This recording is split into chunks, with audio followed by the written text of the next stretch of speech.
Great. Well, hello. Let me take my mask off. Welcome everybody to RBCM at Outside. And this theme for today is dark heritage. And if you never joined us before, my name is Liz Crocker and I'm on the learning team at the Royal BC Museum. And we do this program every couple of weeks and it's live outside. And today we are downtown Victoria, right near the Inner Harbor. You'll get to see exactly where we are in a minute. And sorry, while I fiddle with this new device that I've never used. Okay, there we go. Yeah, so we do this program. We've changed to noon every second Thursday, at least till the end of June. So join us. We are live outside at various places around close to Victoria that I can get to easily. And so we are webinar format. We can't see or hear you, but we can interact with you through the chat in the Zoom, or if you're on Facebook, through the chat and Facebook. So my colleague Jenny is in the room and she will help get comments and questions to me. We usually try to leave some time at the end to have questions with our guests. Sorry for the fiddling. Yes, and so most importantly, I want to acknowledge that we are here again on the territory of the Lekwungen speaking people, the Songhees and Esquimalt First Nations. And I always want to extend my gratitude for being able to live, work, and play in this beautiful, beautiful place, and especially on this gorgeous day. And we have actually the signs of Lekwungen just behind me here. We've got one of them, which Alastair will be talking about. Well, let me, sorry, get that view there. Yes, so the next program that we're going to do in 2 weeks is April 22nd, and it's Earth Day. And we have a really special Earth Day program, which hopefully you can join us. 12 noon, April 22nd, we're going to go up Mill Hill Regional Park and see what the wildflowers are doing. They should be, a lot of them should be in full bloom by then. I know they've already started, so it should, hopefully the weather will be good, and we'll just be up smelling and appreciating the flowers on Earth Day and some other things. Right, so I'm going to introduce you to my guest, Alastair Kerr.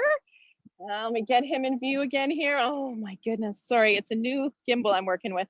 And so Alastair, as if you saw in the description, is a adjunct professor at UVic and also University of Victoria and also the University of Hong Kong. He has worked in heritage for many years. And one of the things that he's been interested in is values, heritage values, values of communities, and dark heritage in particular. So what we're going to be doing is walking in a very small area down here in Victoria and looking outside the museum in a living, changing city and see what we can what kind of values of dark and what dark heritage we can see evident in this landscape around us. So I'm going to, bear with me, Alastair, I'm going to turn the camera around and I'm going to mic you.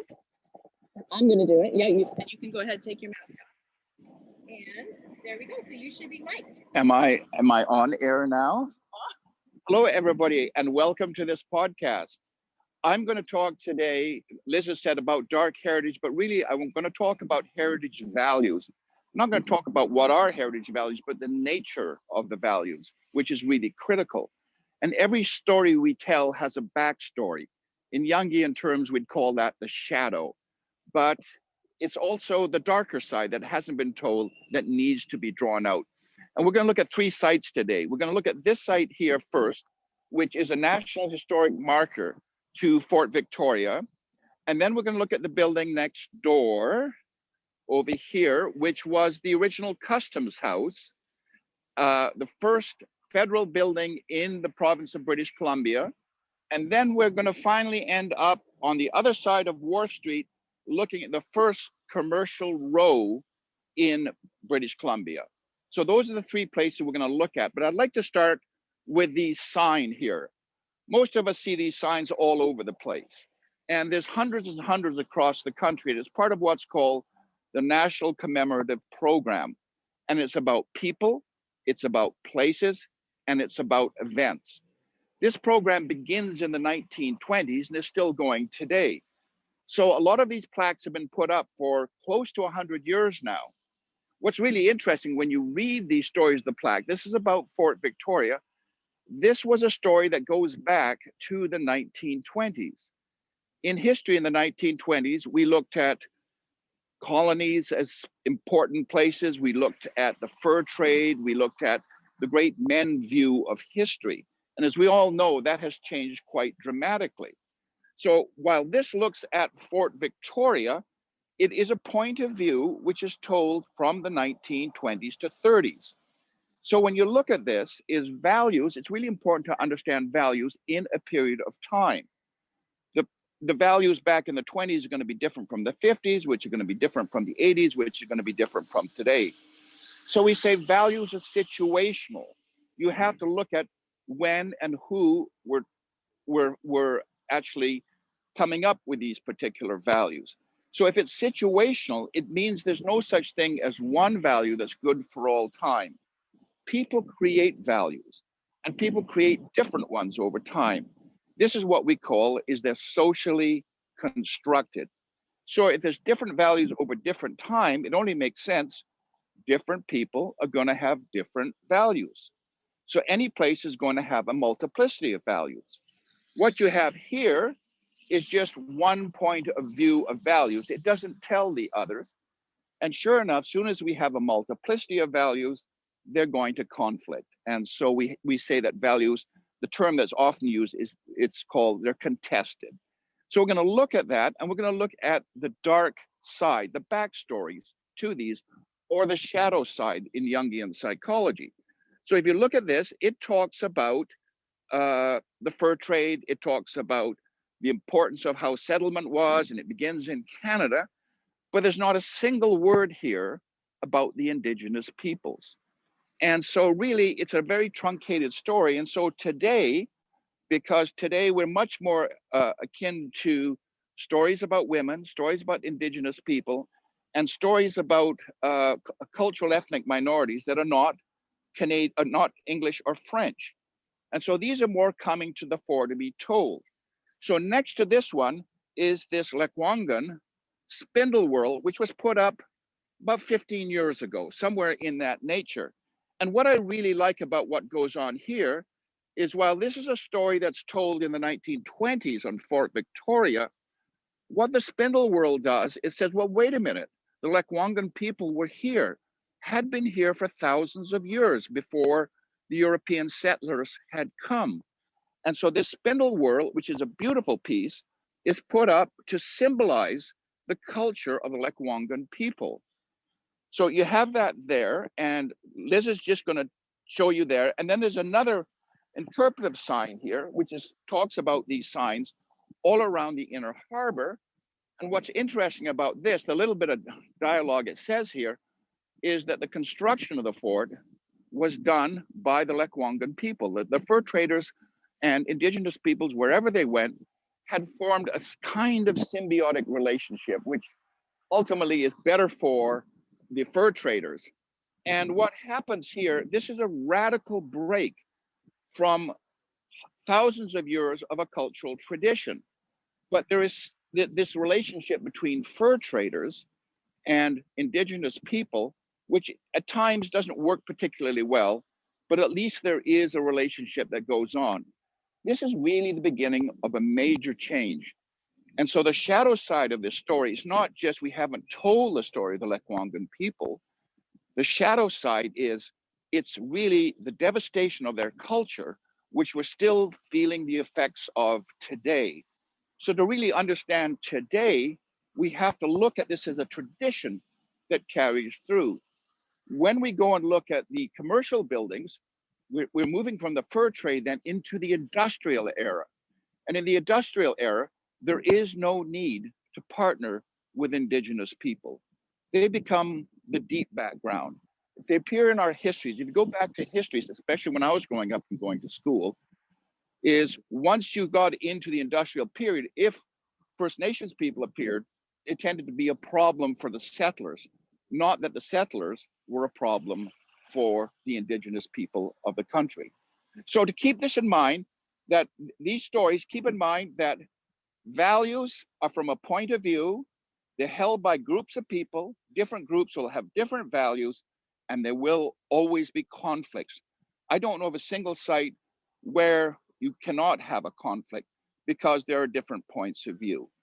So that's all I'm going to say about this one. I'm now going to turn to this building, which is right next door to us. This was the first customs house built by the federal government after British Columbia joined Confederation in 1871. This building was completed in 1875. And when you look at it, it's a grand old Victorian building. But what you don't really recognize unless you understand the history of behind these styles, I'm just going to move over here. These styles is in the Victorian period, past styles were revived because they sent certain messages out to society. This is called a Second Empire style. And the reason why it's called Second Empire is because Louis Napoleon, in his rebuilding of Paris, built it in this mansarded style. That's a mansard roof. And because Louis Napoleon really brought this style out, it's referred to as Second Empire. But it was adopted by governments, particularly the United States and in Canada, for federal buildings. So you look at this building in the 19th century, very quickly, anybody seeing this building, it says written all over it, government. This is official government. Now, if you look over this way, there's the harbor mouth. This building looks straight out the harbor mouth. Any ship sailing in will see at the head of the harbor, here is the customs house. It can see all coming and going. And to our right down here, where we have all these wonderful yachts and sailboats, this was the original harbor because this is deep water here. In front of the Empress, there was a creek that flowed out of the Humboldt Valley, and that was really a clamming area. It was shallow water. But over here, it's deep water. So all the boat ships would come to here in the earlier part between, let's say, 1860 and the 1880s. The Hudsons Bay warehouse was over here on the waterfront. This is where all activity taken place. What is the dark side of this story, or the shadow side? Well, the shadow side is this puts the imprimatur of Canada. It says this is Canadian territory. It defends its borders. It has taxes. It establishes sovereignty. Was there any discussion with the Indigenous people of Canada? None whatsoever. So the Lekwungen here had their own traditions for years. Then these interlopers came along, the fur traders, and so they dealt with them. Now the gold rush starts in 1858, and they're pushed further and further back, and they have no idea now they're in another country with its own laws and expectations. So lying behind this is while this building establishes Canadian sovereignty, it has this downside of the people that were here for thousands of years. And again, I'm coming back to this message. I'm not going to belabor it, but there are problems we're still dealing with today. What I like about this site here with Fort Victoria and the Lekwungen is you have the story that was told in the 1920s, and then you have the more contemporary interpretation to say, well, wait a minute, there was an impact on the Lekwungen people. And what this does, I feel quite often, is don't go and change old signs, but say that there's different points of view, and to look at these different points of view and let people try to understand the conflicts which exist in history. All too often we try to take conflict out, but conflict is a part of history. It's an integral part of values. To really understand and work with conflicts, what it does, it leads us to a deeper understanding of the past. And the deeper understanding will lead us to a better understanding of contemporary issues. So we'll walk along. Now we're going to walk on down Wharf Street over here. And walking along Wharf Street, we're just going to walk up to the sidewalk here. I'll show you the buildings I'm going to be talking to next. It's Wharf Street here is the oldest commercial street in British Columbia. And Liz is going to point down over here to these buildings along Wharf Street. These were built shortly after the gold rush. That begins in 1858. Behind it, until the mid 1860s, Fort Victoria was still there. So they're built between Fort Victoria and the docks down here on the water side. And you see these buildings, they're wonderful Victorian commercial buildings. And just as we talked about with the customs house symbolizing government, this style of building are buildings that a style which is adopted from the Italian Renaissance. And they're quite often referred to as Italianate buildings, Italianate commercial. You even get the term commercial palatial that's used. There's a variety of terms. But essentially what it's showing is this is new, this is modern, this is up to date. What's really interesting when you look at this, the gold rush begins in 1858. These buildings date from the early 1860s. So within a 2-year period, it's very dramatic. So you look at this, and it's the beginning of the town. Then behind this, you have the fort. Well, as the town starts to grow, and the temporary shacks that were built are being replaced by brick buildings, there is a need to tear the fort down and expand the town. This happens very quickly. So I just want to touch back to the Lekwungen people, which in 1843 is really when the Hudsons Bay Company decides to establish a fort here. This is not even 20 years later, and you have this radical change happening.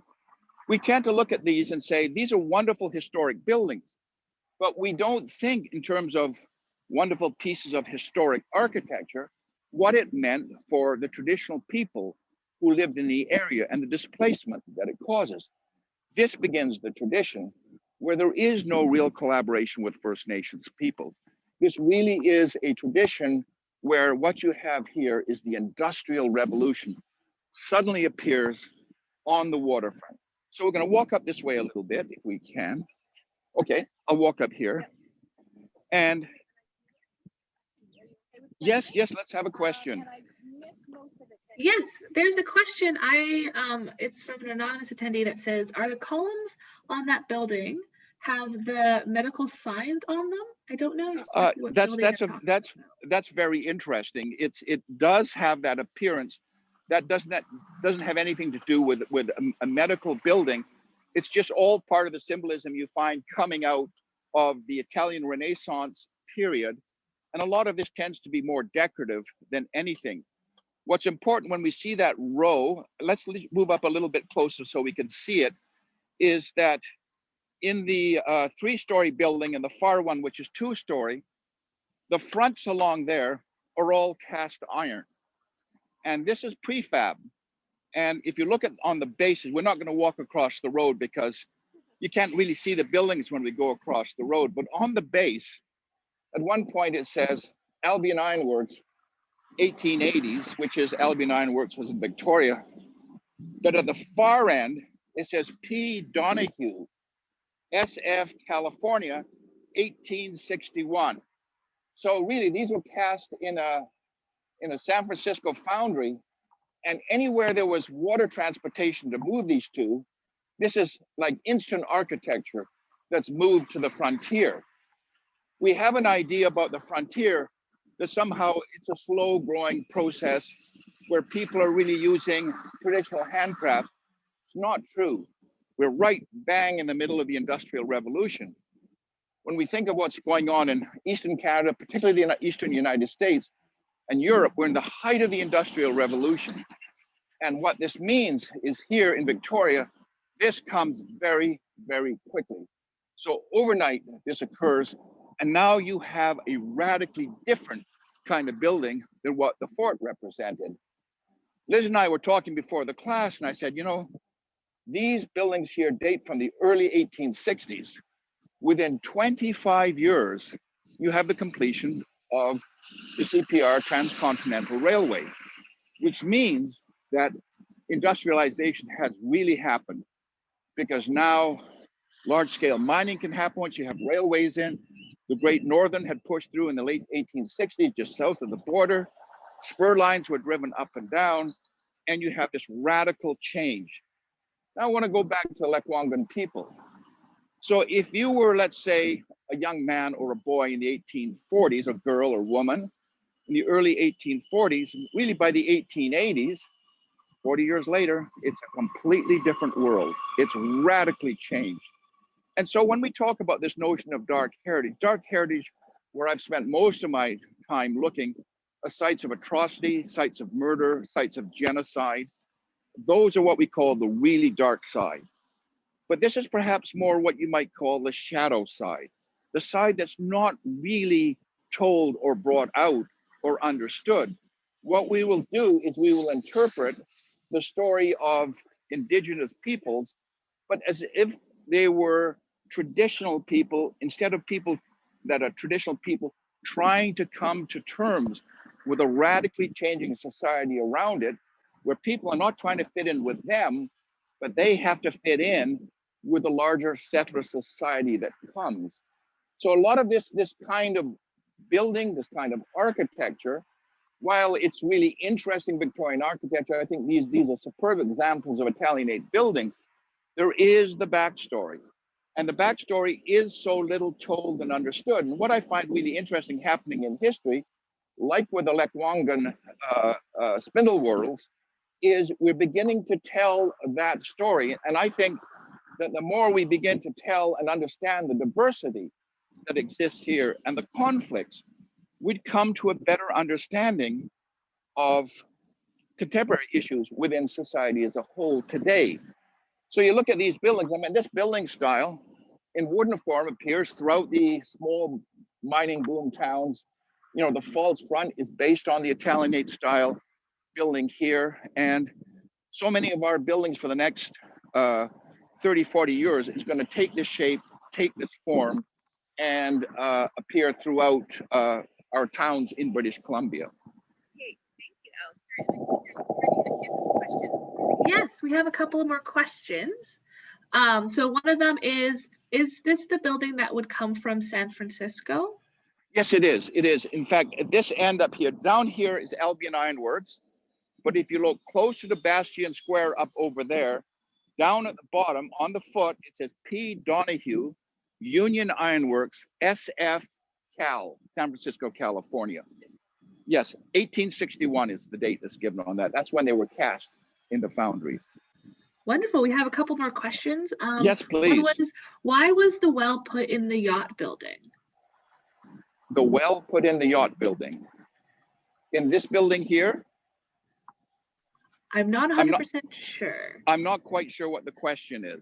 Yeah, I'll just ask, whoever asked that question, if you can just clarify in the comments and the questions, we'll ask that one again. But there was one other one was, were they commercial only? Or did people live in them? Yes. These were mostly commercial as far as I know. There were warehouses down here. Emily Carr's father had his business established down in this waterfront. Most of these were not shop houses. They were basically commercial buildings and people lived elsewhere. But I can't tell for certain whether people lived upstairs. I tend to think that they were more for warehouse purposes, but I could be wrong there. I'm not sure of that fact. I do apologize for that. So those are all the questions we have so far. Oh, wait. Okay, no, does anybody... I got the clarification. There is a well in the San Francisco building. Why? Right across in here. Yes, I know about it. I don't know the history. It's not something I know about and can give you an answer, and I do apologize for that. But there are a couple of heritage types. Oh, Liz, we can't quite hear you right now. Oh. Back. Yeah, sorry, Jenny. Thanks. I was just saying, there might be some. If there's anybody in the room who knows a little bit more about those buildings, yeah, they can type it in the chat. Feel free. Okay, that's that. You know, I really appreciate you putting it in that context, and I just like this for folks that live here, and of course we have so many tourists, but even for folks that live here, you know, we walk by these buildings all the time. And you know, if you walk, and on all my life I've seen those signs, as many Canadians have, and you know, if you don't look deeper, you just assume, oh, this is the voice of authority, this is the story, right? And so once you start to question that and look at these deeper, who made the sign, whose values are they talking, whose values are here? And yeah, Jenny, I think put in the chat, there's a link to the signs of Mukwang, and there's a website that goes along and shows you a map of where you can visit all the different signs. And so there's more some interpretive text in there and gives you more context so that you can go along like a self-guided tour around Victoria and get that different perspective. But it's really interesting when it's juxtaposed to that Fort Victoria plaque. Yeah. So we have a couple more questions. Yeah. Go ahead.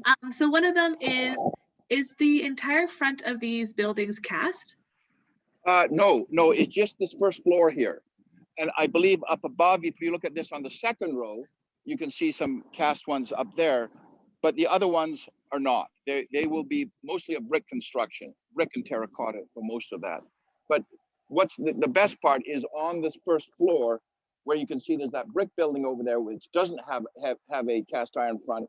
It starts next to it, and it moves all the way along to the opening of Bastion Square over there. Wonderful. Are these buildings on Wharf Street earthquake safe, or have they not been upgraded to meet the modern No, quake you're standards? absolutely right. That's something that hasn't been done here. There's a lot of buildings that Victoria have. It's a slow process that is happening slowly. You have a certain amount that these buildings are not standing isolated, but there's going to be a certain amount of protection because they're built next to each other. But a big quake, these buildings will come down.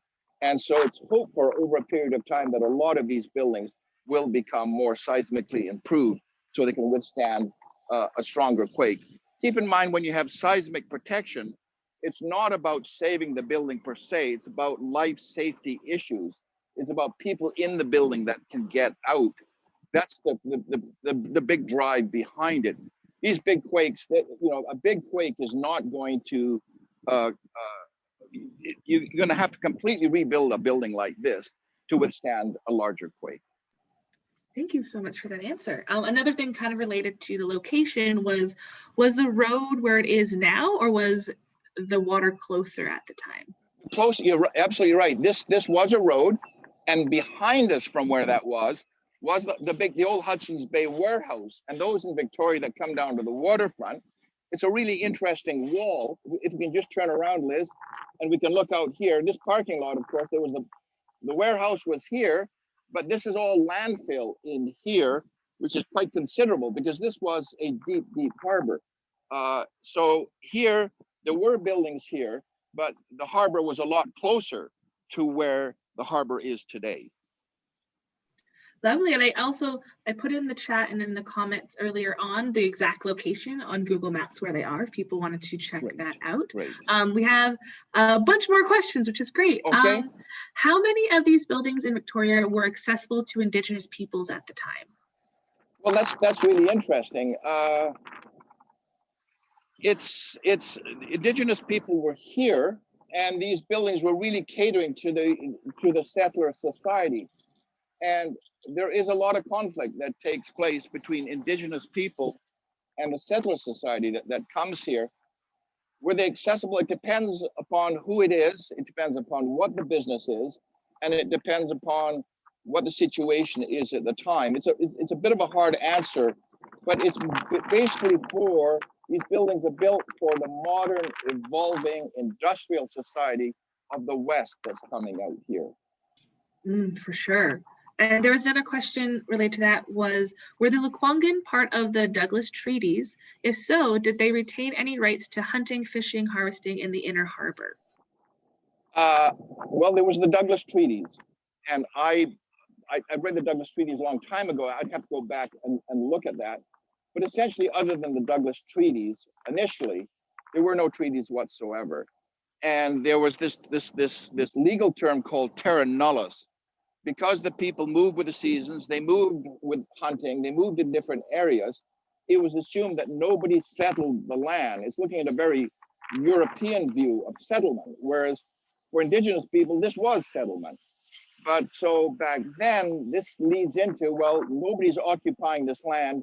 It is therefore nobody owns it, which is a complete myth. And that's one of the huge problems we're dealing with today in land titles.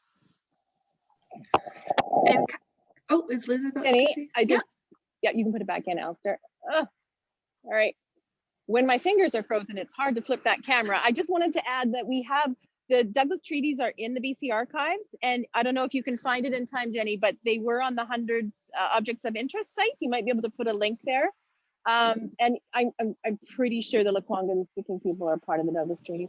I should know that. I apologize. I know the Saanich people are on one of the Douglas treaties. So I just thought I'd mention that. Thanks, Jenny. And I'll let you, Mike, Alastair, and you can go on with another question.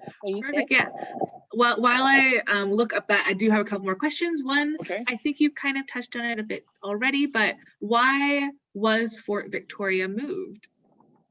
Oh, Fort Victoria was moved because it's rather interesting. The gold rush hadn't begun in 1858.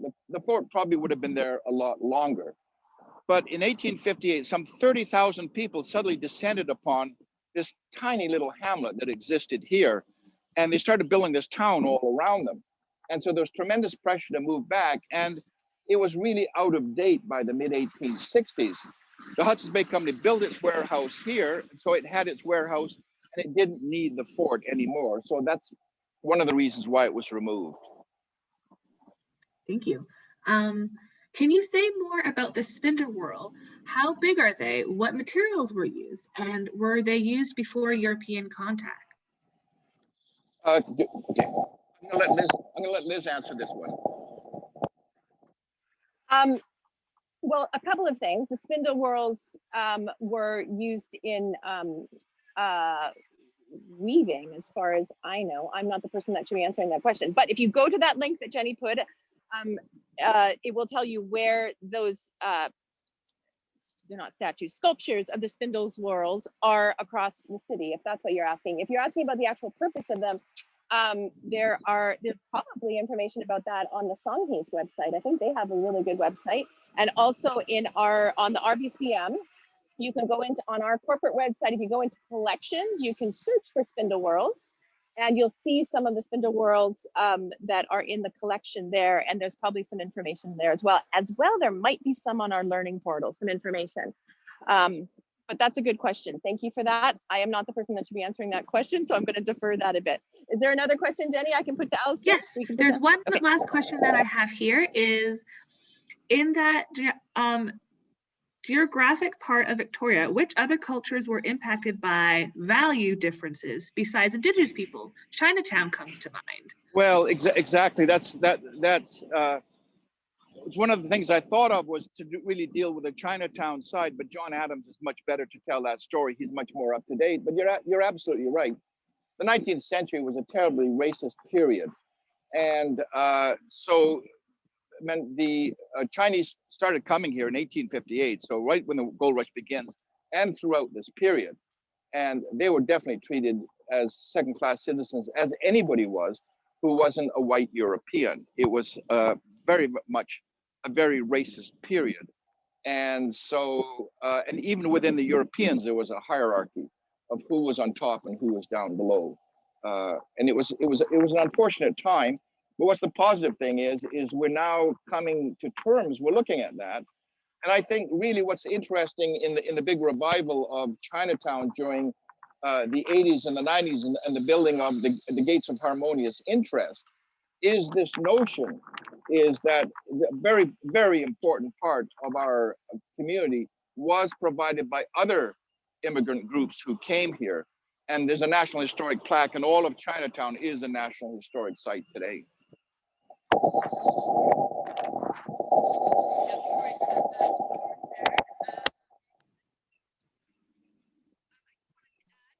Oh, we still can't quite hear you, Liz. There, how's that now? Can you hear me now? That is good. And also, I just found a photo on the BC archives of a spinning wool at the couch. Oh, great. There you go. Great. I just wanted to add, Jenny, another thing for you to quickly look up if you can find it is that fantastic new resource that we've been reading on the learning team, the Racist British Columbia. It's a new resource that actually documents sort of the white supremacist shaping of this province by a lot of academics and community members in the province. And it's really worth reading if you're interested in the history of BC. Really, really eye-opening. And yeah, so if Jenny has time, she can put it in the chat. Otherwise, if you Google Racist British Columbia with a question mark at the end of it, I think it is. Okay, I know we're out of time, Jenny, but is there like maybe one more question? Yes, there's a question. This is talking about for transportation. Is that did people from Asia come to just build the train? No, they came during the gold rush. They came in 1858, and it's a completely secondary migration that comes for the building of the train in the 1880s. And so there's constant migrations that come, but the first group that comes is during the gold rush. And so they come in this period. In the 1860s, a lot come. There was tremendous unsettlement in China at the time. The Taiping Civil War was going on, and there's a lot of very poor people then to come here, even with getting the second lot of places in BC for mining is that this really helped to support a lot of the Chinese families back home. Many of the men came over here and they spent most of their lives. In fact, the vast majority of Chinatowns during this period are 95% men because they've come here to make money. The term which is sometimes used as sojourners. They come here for a period of time to make money for the families and go back. But it begins, the first documentation, we have them. They appear in the earlier in the San Francisco gold rush, but right in the beginning, 1858, 59, they start appearing here in Victoria as well. And they were not allowed to break the lives of men, correct? Sorry. Okay. Well, this comes later. This comes with the various immigration acts, which begin to appear in the 1880s. First, there's a head tax that's introduced. They increase the head tax. And then by the 1920s, it's the Chinese Exclusion Act, and nobody's allowed to come for a period of about 30 years.